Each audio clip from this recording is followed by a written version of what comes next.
Omnipod 5 system pod activation. After initial setup of Omnipod 5, a prompt will display to activate a pod. If you are not ready, simply tap Not Now.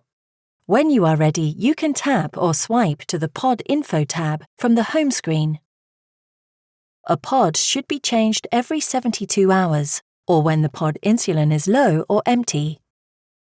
Before activating a pod, ensure you have the following items: your Omnipod 5 controller, unopened Omnipod 5 pod, alcohol prep swabs, and a vial of room temperature rapid-acting U100 insulin that is compatible to use with the Omnipod 5 system. Never use a pod that has been damaged or dropped after removal from the package, as this may increase risk of infection. The Omnipod 5 app will provide step-by-step instructions on how to fill and activate a pod. To fill a new pod, begin by opening a new pod. Ensure that the pod is an Omnipod 5 pod by looking at the label on the pod's packaging. Keep the pod in its tray while filling and activating. Use an alcohol swab to clean the top of the vial of insulin. Assemble the syringe by twisting the needle onto the syringe and carefully remove the protective cap. Draw air into the fill syringe equal to the amount of insulin to fill the pod. The pod must be filled with a minimum of 85 units and has a maximum of 200 units.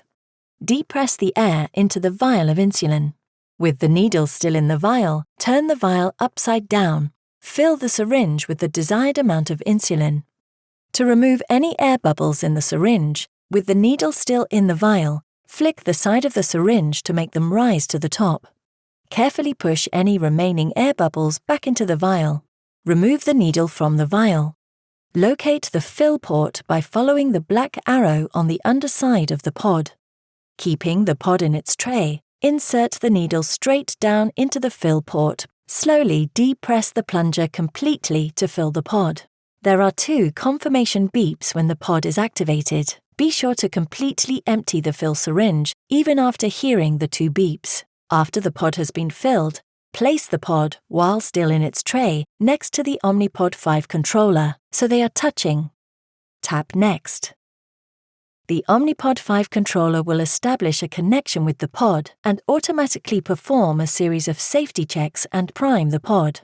Listen for the tone to indicate that the pod is paired and ready to be applied. Now select a pod infusion site. Ideal locations for placement include arm, leg, lower back or buttocks, abdomen. You may wish to refer to the user guide for more details on pod placement. Try to place your pod in direct line of sight to your sensor, as though the 2 devices can see one another, and avoid placing it on the opposite side of the body from where your sensor is placed. Once selected, you will need to clean your pod infusion site. Make sure the site is completely dry before you apply your pod. The pod site map is an optional feature to track current and recent pod site locations. Tap Record Pod Site for this feature. Follow the next steps on the screen. Remove pod needle tab and confirm that the cannula is not sticking out. Remove the white paper backing. Make sure the adhesive is clean and intact. Apply the pod to the selected site. Run your finger around the adhesive to secure it. If the pod was applied to a lean area, gently lift the skin around the pod. Tap Start to insert the cannula and begin basal delivery. Confirm that the pod is securely attached to the body. After insertion of the cannula, check the pod and infusion site.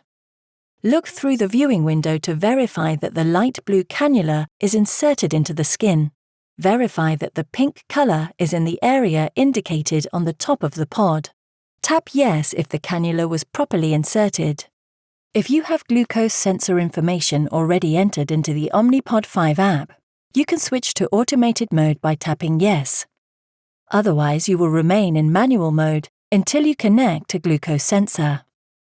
To change a pod, you must first deactivate your current pod. To deactivate a pod, go to the Pod Info tab. Tap Change Pod and follow the on-screen instructions to deactivate your pod. Remove the pod slowly to avoid possible skin irritation.